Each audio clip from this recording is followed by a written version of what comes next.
আজকে যে বিষয়ে কথা বলবো সেটা অত্যন্ত গুরুত্বপূর্ণ একটা বিষয়। সেটা হলো নারীদের যৌন আগ্রহ কমে যাওয়ার কারণ এবং সমাধান। দৈহিক সম্পর্ক যৌবিক চাহিদার একটা বিশেষ অংশ। নারীদের যৌন আগ্রহ কমে গেলে অনেক সময় স্বামী স্ত্রী সম্পর্ক অবনতি হয়, এমনকি সংসারটাও ভেঙে যায়। নারীদের যৌন আগ্রহ কমে যাওয়ার প্রধান দুইটা কারণ হলো মানসিক এবং শারীরিক সমস্যা।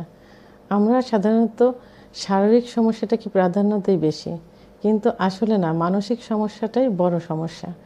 এর ভিতরে প্রধানত দেখা যায় যে মেয়েদের ইচ্ছার বিরুদ্ধে ফ্যামিলিগতভাবে জোর করে বিয়ে দেওয়া হয়।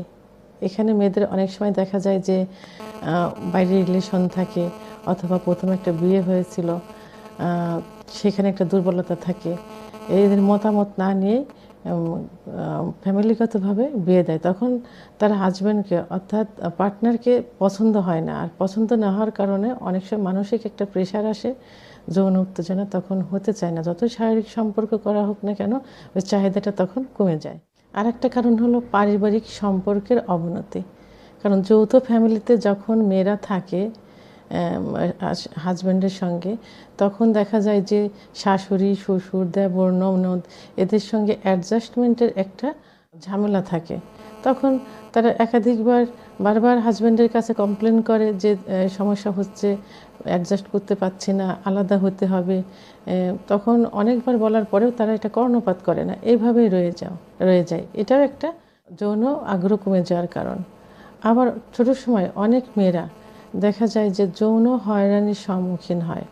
এটা নিজেদের আত্মীয় স্বজন, চাচাতো ভাই, ফুফাতো ভাই, যেটা ওই অবনতিটা, যে সম্পর্কটার হয়রানিটা, ওইটাই বহন করতেই থাকে। এটা কিন্তু বড়দের দ্বারা হতে পারে, মুখ খুলতে পারে না, মুখ চেপে রাখে, ওইটা আস্তে আস্তে তাদের ভিতরে গ্রো করে, এবং বিয়ে হওয়ার পর দেখা যায় যে ওইটা তারা স্মরণ করতে থাকে, এবং এটা ভীতি কাজ করে। তখন পুরুষদের প্রতি একটা ঘৃণা জন্ম নেয়। আবার স্বামী স্ত্রী যখন সহবাস করা হয়, তখন সহবাস করার সময় একটা ফ্লুইড নিঃসৃত হয়। এটা সাধারণত সহবাসের পূর্বে স্ত্রীকে প্রস্তুত করে নিতে হয়, আর প্রস্তুত যখন করবে না, তখন হরমোনটা নিঃসৃত হবে না, জায়গাটা পিচ্ছিল হবে না। তখন স্ত্রী অত্যন্ত ভীতুগ্রস্ত হয় এবং সে সুখ অনুভব করে না। এভাবে দিনের পর দিন যদি এভাবে হতে থাকে, তাহলে ওই মানসিক একটা সমস্যা তৈরি হয়, এবং সে কিন্তু ভীতু হয়ে যাবে। আবার দেখা যাচ্ছে যে কোনো মেয়ে অসুস্থ, অর্থাৎ স্ত্রী অসুস্থ থাকে এবং সহবাস করার সময় সে তৃপ্তিটা পাচ্ছে না, কিন্তু এটা স্বামী বুঝতে না পেরে সহবাস চালিয়েই যায়, এমনকি যুদ্ধ জয় করার মতো এমন একটা পরিস্থিতি হয়। তখন ওই মানসিক কষ্টটা মহিলা পেতেই থাকে। তখন এটাও কিন্তু একটা যৌন উত্তেজনা কমে যাওয়ার একটা প্রধান কারণ। আবার অনেক সময় দেখা যায়, আবার না, যেটা প্রধানত বেশিরভাগ ক্ষেত্রে এটা হয় যে ফ্যামিলিগতভাবে যে বিয়েটা হয়, তখন ছেলে মেয়ে কিন্তু একে অপরকে চেনে না, বোঝে না, জানে না। তখন হাজব্যান্ড বাসর ঘরে এসেই তার সঙ্গে পরিচিত না হয়ে, বন্ধুসুলভ আচরণ না করে, একে অপরকে না জেনে সহবাস শুরু করে। ওই বইয়ের মনে তখন কিন্তু একটা স্বামীর প্রতি একটা আতঙ্কগ্রস্ত হয়, একটা খারাপ মনোভাব হয়। এটাও দীর্ঘদিন বইতে থাকে। আবার যেসব মেয়েদের ছোট সময় বিয়ে হয়, অর্থাৎ তারা দৈহিক সম্পর্কে কখনো লিপ্ত হয়নি, সেই সব মেয়েরা বাসর ঘরে গেলে স্বামী সাধারণত যখন সহবাসে লিপ্ত হয়, তখন ওই সতীচ্ছেদ পর্দা, অর্থাৎ হাইমেন নামক যে পর্দাটা থাকে, সেটা চিড়ে যায় এবং তখন রক্তক্ষরণ হয়। সহবাস করলে মেয়েরা অত্যন্ত কষ্ট অনুভব করে। এইটা স্বামী বুঝতে না পেরে পরপর 3-4 দিন যদি একই নিয়মে একইভাবে সহবাস করতে থাকে, তাহলে ওই মেয়েটার মনে, অর্থাৎ নববিবাহিত ওয়াইফের মনে একটা আতঙ্ক সৃষ্টি হবে। আর যখন সে আতঙ্কিত হবে, তখন কিন্তু উত্তেজনা শক্তি কখনোই থাকবে না, এবং ওটা কমে যাবে। আর ওই যে একটা ভীতুটা রয়ে গেল, ওইটা পরবর্তীতে তার হাজব্যান্ডের প্রতি রয়ে যাবে। তখন যৌন আগ্রহ কিন্তু কমতেই থাকবে ধীরে ধীরে। এত সময় আমরা মানসিক সমস্যাগুলো বললাম, এখন আমরা শারীরিক সমস্যাগুলো বলবো। শারীরিক সমস্যার ভিতরে মেয়েদের একটা নির্দিষ্ট বয়স আসে, 45 থেকে 50 বছর বয়স পর্যন্ত। এর ভিতরেই মেয়েদের মাসিকটা বন্ধ হয়ে যায়, সেটাকে মেনোপজ বলে।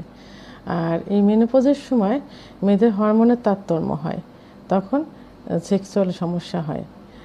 সহবাসে দেখা গেল যে ভিতরে জ্বালাপোড়া করছে এবং শুষ্ক থাকে, ফ্লুইড নিঃসৃত হয় না, তখন যৌন আগ্রহটা কমে যায়। আবার মেয়েদের যদি ওভারিতে সিস্ট থাকে, তখন সহবাস করলে লোয়ার অ্যাবডোমেনে অর্থাৎ তলপেটে ব্যথা করবে, অত্যন্ত ব্যথা করবে। আবার ইউরিনারি ট্র্যাক্ট ইনফেকশন হলেও সহবাসের সময় ব্যথা করবে। মূত্রথলিতে সিস্টিস হলে সহবাসের সময় ব্যথা করবে। তারা তখন ভাববে যে এইভাবে আজকে ব্যথা হলো, কালকে ব্যথা হলো, এভাবে মানে ব্যথা হতেই থাকবে। ওই যে একটা ভয়, এই ভয়টার কারণে তখন যৌন আগ্রহটা আস্তে আস্তে কমতে থাকে। আবার মেয়েদের শ্বেতপ্রদাহ হলে এবং শ্বেতপ্রদাহ দীর্ঘদিন স্থায়ী হলে ওখানে ফাঙ্গাল ইনফেকশন হয়। ফাঙ্গাল ইনফেকশনের কারণে যৌন উত্তেজনা কমে যায়। বার্থ কন্ট্রোল ট্যাবলেট দীর্ঘদিন সেবন করলে যৌন উত্তেজনা কমে যায়। আবার বিয়ের পরে কোনো মেয়ে কনসেপ্ট করলে বাচ্চা রাখতে চায় না, তখন এমআর করে। এমআর করলে ইউটেরাসের মুখে ইনফেকশন হয়। এই ইনফেকশনটা স্থায়ীভাবে থাকলে সহবাস করলে তখন ইউটেরাসের মুখে ব্যথা করবে, এটাতেও যৌন উত্তেজনা কমতে থাকবে। আমরা এত সময় শারীরিক এবং মানসিক দুইটা কারণেই যে মহিলাদের যৌন উত্তেজনা কমে যায় সেই বিষয়ে কথা বললাম। তো এখন এর থেকে বাঁচতে হলে আমাদের কী করতে হবে? এর থেকে উত্তোলনের একটা বিষয় হলো, সেটা স্বামী স্ত্রীর সম্পর্ক উন্নয়ন করতে হবে, বন্ধুসুলভ আচরণ করতে হবে, একে অপরকে বুঝতে হবে এবং সহবাসের পূর্বে স্ত্রীকে প্রস্তুত করে নিতে হবে যাতে ফ্লুইডটা নির্গত হয়। আর এই প্রস্তুত প্রণালীটা আমি আগামী ভিডিওতে সুন্দর করে বুঝিয়ে বলবো। সুতরাং স্বামী স্ত্রীর ভালোবাসার বন্ধন তৈরি করতে হবে।